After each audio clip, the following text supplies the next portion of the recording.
የኤርትራ ጊዜያዊ መንግስት ዋና ጸሐፊ፣ ለክቡራን የኤርትራ ጀግና ሕዝብ ተወካዮችና ለመላው የኤርትራ ሕዝብ፣ ለተከበራችሁ በዚህ ታላቅ የድል በዓል ላይ የተገኛችሁ እንግዶች፣ ክቡራንና ክቡራት፣ በመጀመሪያ በኢትዮጵያ የሽግግር መንግስት አብረውኝ በመጡት የሽግግር መንግስቱ ልዑካንና በራሴም ስም ወንድማዊ ሰላምታችን እያስተላለፍ እንኳን ለዛሬ የድል በዓል አበቃችሁ እላለሁ።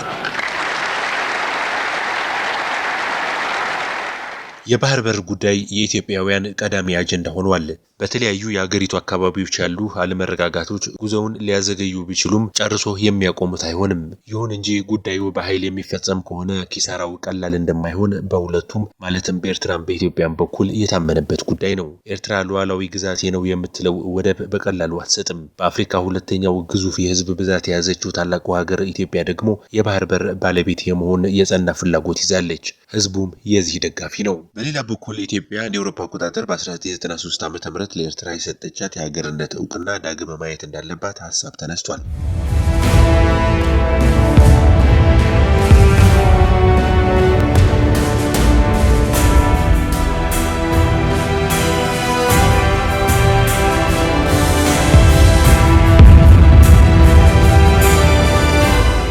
ኢትዮጵያ በ2018 ዓ.ም ዋዜማ በአህጉሪቱ ትልቁ የኤሌክትሪክ ኃይል ማመንጫ አስመርቃለች። ይህ የኃይል ማመንጫ ለሀገሪቱ ከፍተኛ ሁለንተናዊ ኃይል እንደሚሰጣት ታምኖበታል። ከግድቡ መጠናቀቅ በኋላም የሀገሪቱ ትልቁ ፍላጎት የሆነው የባህር በር ጥያቄ በህዝብም በመንግስትም በናረ ሁኔታ ጥያቄዎች በመነሳት ላይ ናቸው። ኢትዮጵያ በአፍሪካ ሁለተኛዋ ባለብዙ ህዝብ ሀገር ናት። ከውጭ የምታስገባው ብዙ አይነት ነው። ወደ ውጭ የምትልካቸው ምርቶችም ቀላል አይደሉም። የውጭ ገቢ ንግድ ታዲያ የባህር በር ወሳኝ ነገር ነው። ኢትዮጵያ ደግሞ ራሷ የምታስተዳድረው የባህር በር የላትም።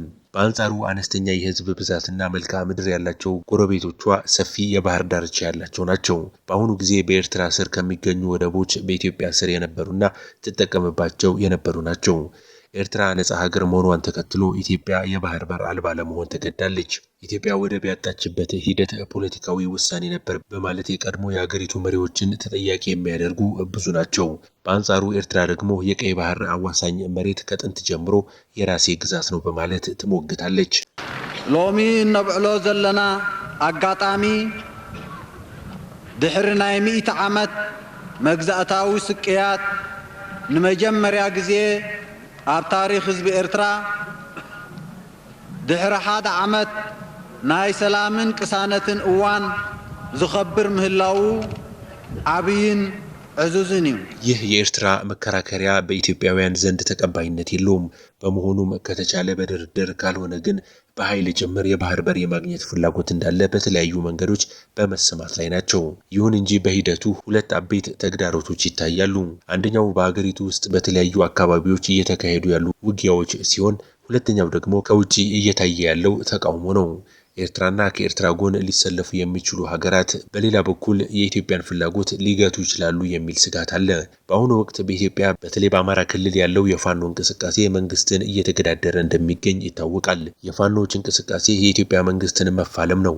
በኦሮሚያ ክልል ተመሳሳይ እንቅስቃሴ አለ። ትግራይን እየመራ ያለው ህወሓት ከኤርትራ መንግስት ጋር ወዳጅነቱን እያጠናከረ ይገኛል። ከዚህ አኳያ ሲታይ ከውጭው ይልቅ በሀገር ውስጥ ያለው የታጠቀው የጸረ መንግስት ትግል የባህር በርን ለማግኘት የሚደረግ ጉዞ መግታቱ የማይቀር ነው።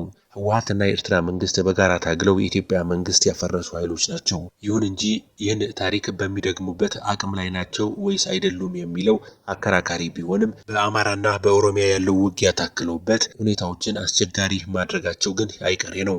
በተለይ በአሁኑ ወቅት በወሎ አካባቢ ያለው ውጊያ የሚቀጥል ከሆነ ከግድቡ ወደ ወደቡ ለተሰኘው የባህር በር ገንዘብ የማድረግ ጉዞ ማጓተቱ የማይቀር ነው። መዘንጋት የሌለበት እውነት ግን ከአሁን በኋላ የባህር በር ጥያቄ በኢትዮጵያ የማይቆም አጀንዳ ሆኗል። ስለሆነም ጊዜው ይረዝማል እንጂ ጉዳዩ ተዳፍኖ የሚቀር አይደለም።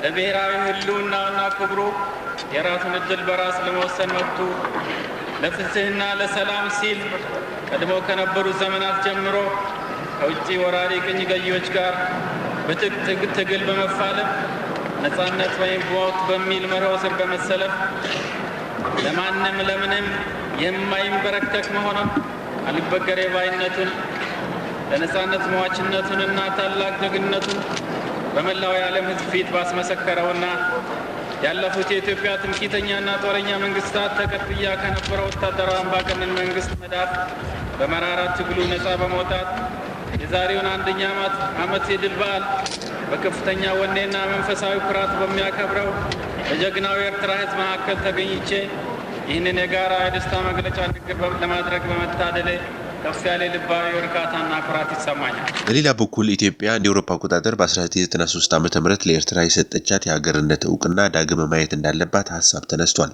ሆርን ሪቪው በተሰኘ መጽሔት የወጣው ትንታኔ እንደሚያትተው ኤርትራ መልካም ጎረቤት ሀገር ባለመሆኗና በኢትዮጵያ ላይ ተደጋጋሚ ትንኮሳ በመፈጸሟ ኢትዮጵያ ለሀገሪቱ የሰጠችው የነጻ ሀገርነት እውቅና ልታነሳ ይገባል ይላል። ሀተታው አክሎም እንደ አውሮፓ አቆጣጠር በ1993 ዓ.ም ኢትዮጵያ ለኤርትራ የሰጠችው እውቅና በወቅቱ በነበሩ የህወሓትና የህዝባዊ ግንባር ወይም የሻዕቢያ መሪዎች በጎ ፈቃድ እንጂ የኢትዮጵያ ህዝብ ፈቃድ ያልታከለበት እንደነበር ይገልጻል። የመጽሔቱ ትንታኔ አንድ ሀገር የሰጠውን እውቅና ማንሳት በዓለም አቀፍ ህግ የተለመደና ተቀባይነት ያለው እንደሆነ በመግለጽ በአሁኑ ወቅት ኤርትራ ሀገር የሚያሰኛት መስፈርት የሌላት ናት ሲል ገልጿታል። ከአህጉር እስከ ዓለም አቀፍ ድርጅቶች በተለያዩ የህግና የሰብአዊ መብት ጥሰቶች የምትከሰስ የመንግስት ምርጫ አድርጋ የማታውቅ በአንድ ግለሰብ የምትዘወር የሰብአዊ መብት ጥሰት ማዕከል በመሆኗም በከፍተኛ የህልውና ስጋት ውስጥ ካሉ ሀገራት ተርታ ትገኛለች ብሏል። እነዚህ ሁኔታዎች ኢትዮጵያ ለሀገሪቱ የሰጠችው እውቅና ለማንሳት አጋዥ ናቸው በማለት ትንታኔው ያትታል።